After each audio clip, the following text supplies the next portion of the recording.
Hello, ladies and gentlemen. Welcome to the ace match of SKT1 versus eSTRO.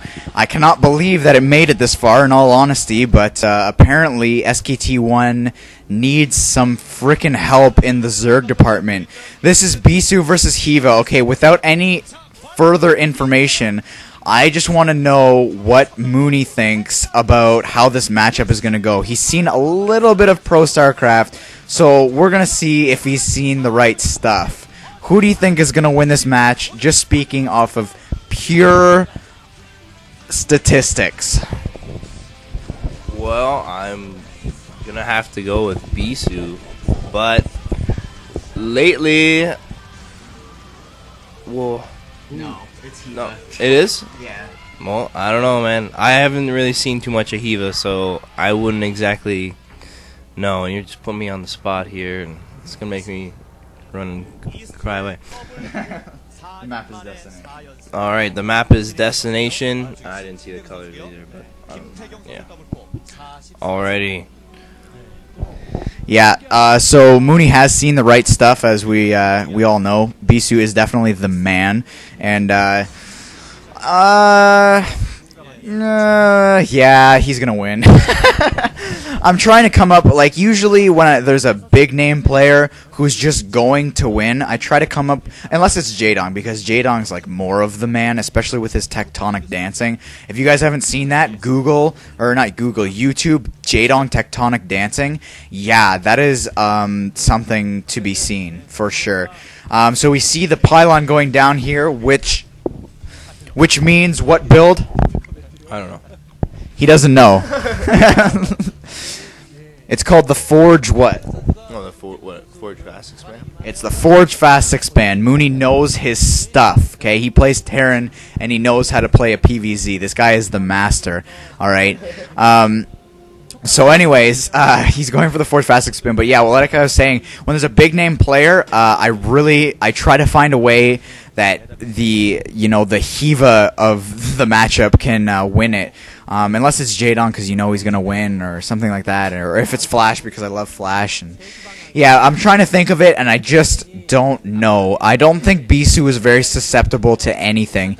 He is the master of Protoss versus Zerg, and like it's just not gonna happen, man. Like, I don't want to sound dire. I don't want to sound desperate. I don't want to sound housewife-ish either, but it's just not gonna happen, man. It's just not gonna go down. Not gonna go down like a big ball of molasses.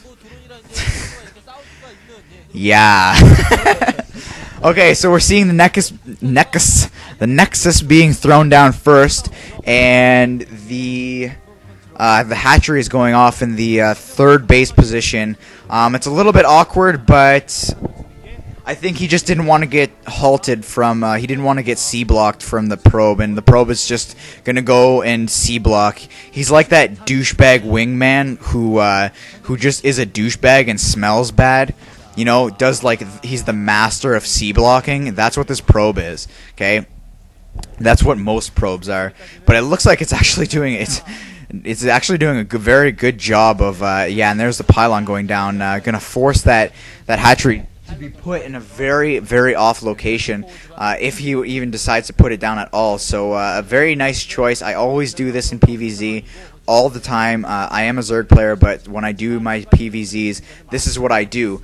And now the gas is up, 3 on gas. Zerglings, I'm assuming, are about to pop, and wow, he went Nexus Forge Gateway, so Bisu is definitely in a very strong position here. If he would have went Forge Cannon, then and then Nexus, then he'd be in a lot worse position than he is now. But seeing how late these Zerglings are coming out, and I think, yeah, third hatchery is going down already.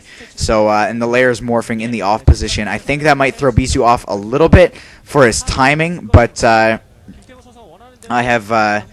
I'm not sure. I think Bisu knows his stuff well enough. I mean, if gas is being collected, gas is being spent.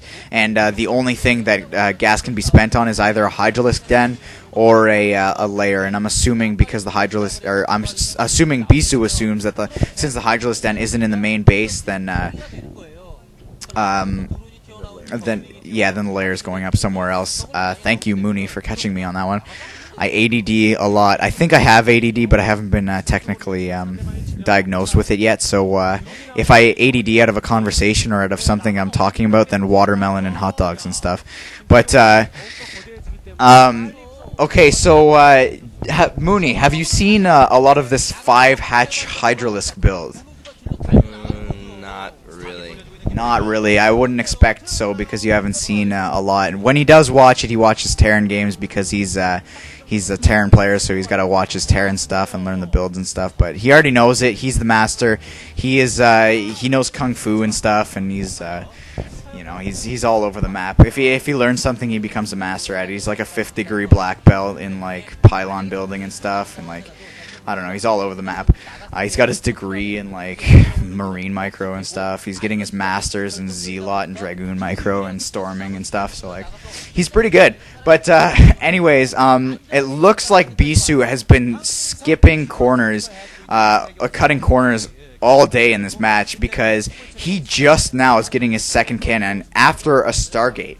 Usually you see the second cannon before even the Nexus, but he has got he's got his core, his Stargate, he's got everything pumping, man.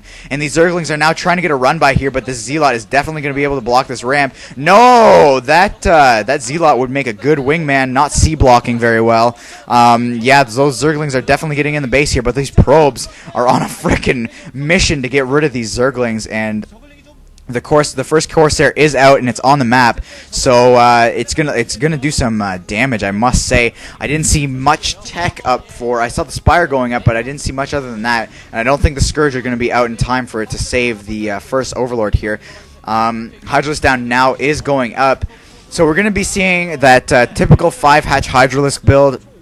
Hopefully Hyvva, because what I like to see, honestly, my favorite thing to see from a Zerg player these days, I don't know why, it's not any of their micro or anything like that, it's their base construct.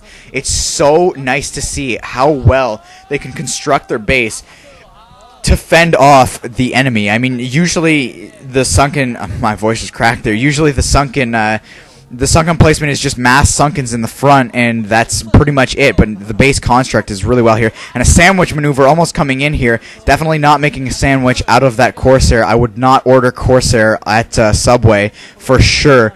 And apparently Bisu doesn't want to order it either. Wow, coming in here with an attack with 3 Zealots and a Dragoon, but that Sunken Colony, like I was saying, that base construct, man, if that Sunken Colony was out front, it would be slapped around and dead by now.